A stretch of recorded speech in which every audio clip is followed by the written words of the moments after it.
Hello guys! So, isi-share ko sa inyo guys kung paano ko gawin itong easy smoky eye using two thing. Gagamit ako ng cream eyeshadow or cream bronzer at shimmer na eyeshadow. At ito yung pipiliin ko. At gagamit ako ng isang brush. So, ipapakita ko sa inyo guys kung paano ko siya gawin. So, gamit ang brush, kukuha ako ng product at yun ang una kong i-apply sa aking eyelids. Ganito ko lang siya i-apply guys sa my mobile lids pataas. At kapag kulang yung unang in-apply ko guys, magdadagdag ako.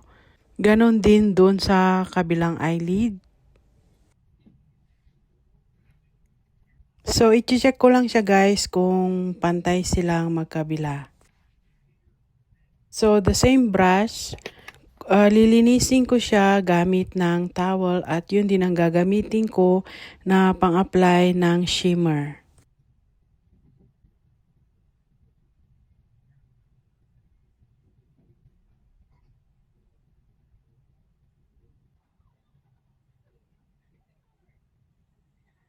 So, tapos na guys, ganyan na ang itsura ng simple and easy smoky eye.